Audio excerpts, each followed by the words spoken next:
Olá, eu sou Rodinei Candeia, procurador do Estado do Rio Grande do Sul e vou comentar a decisão do Supremo Tribunal Federal que impede a prisão de criminosos condenados em segunda instância.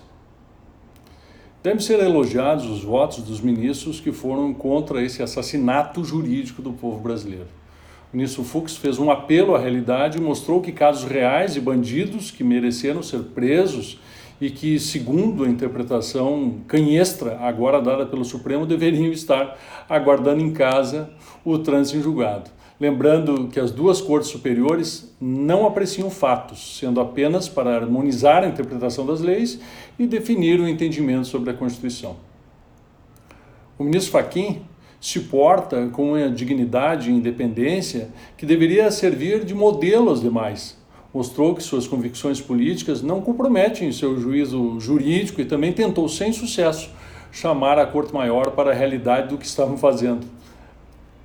O ministro Barroso tem dado verdadeiras pérolas aos demais ministros, mostrando que quando se entendeu possível a prisão após segunda instância, diminuiu a quantidade de prisões, apontando bem que não foram os pobres que mobilizaram os mais brilhantes e caros advogados do país para essa causa.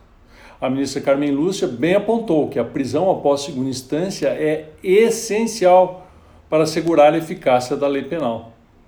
Os demais, no entanto, nos decepcionaram. Rosa Weber entende que a solução que deram é político-civilizatório da Constituição. Ora, ministra, só se for a civilização da barbárie, da lei do mais forte. Civilizado é o país que pune seus criminosos e protege sua população. Não aquele que a Corte Suprema acoberta os maiores ladrões da história da humanidade atrás de uma discussão teórica sem sentido. Lewandowski, ex-advogado da quadrilha petista, votou pela salvaguarda do cidadão, justamente quem ele deixa vulnerável ao proteger os criminosos. A vergonha passou longe do STF nesse triste 7 de novembro de 2019. Já Marco Aurélio, você é minha maior decepção. Nunca enxerguei vínculo pessoal seu com criminosos.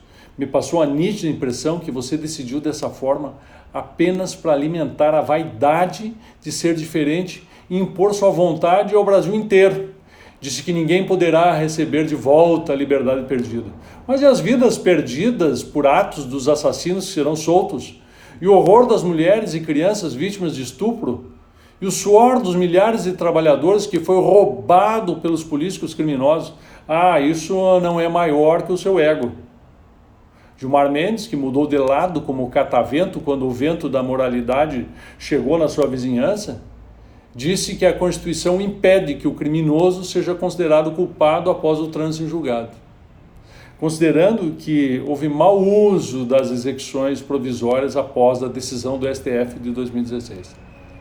Claro, no Brasil sempre foi de mau gosto prender os ricos e poderosos. É mau uso a prisão dos criminosos de colarinho branco como os que soltou ao longo dos últimos tempos. O bom uso é apenas para criminosos comuns sem vínculos com os ministros do Supremo e com aqueles que os nomearam para o triste papel de enterrar a legitimidade e o respeito da Suprema Corte brasileira. Gilmar visou atingir a Operação Lava Jato, que nos elevou a outro padrão ético de nação. Agora voltamos à escória do mundo, pátria da impunidade e do vale-tudo das elites delinquentes. Confesso que me surpreendi pela posição do ministro Celso de Mello, por quem tinha extrema consideração. No rastro de Gilmar mostrou-se o estupor com a possibilidade de que os assaltantes da nação fossem presos pela Lava Jato, em retórica rebuscada, mas completamente vazia de conteúdo. Por Toffoli, advogado-geral de Lula, 500 mil presos podem ser soltos para justificar a liberdade do maior criminoso da história desse país. Cumpriu o papel para o qual foi colocado no Supremo e cumpriu-se a sábia frase de Aparício Torelli, o Barão de Tararé. De onde menos se espera que saia alguma coisa, dali é que não sai nada mesmo. Há vários métodos para se interpretar uma lei ou a Constituição.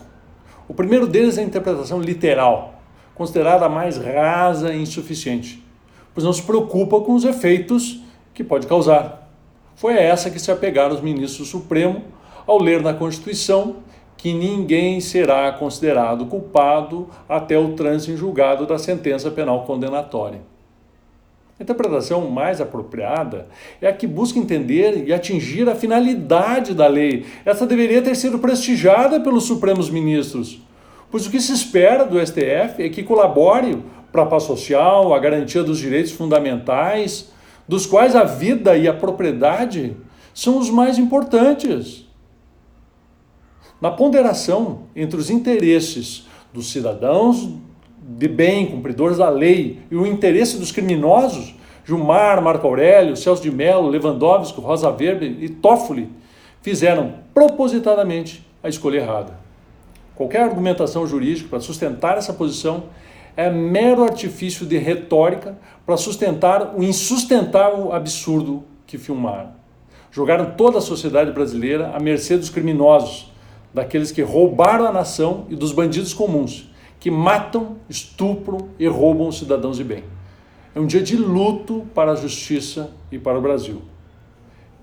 Que Deus nos proteja.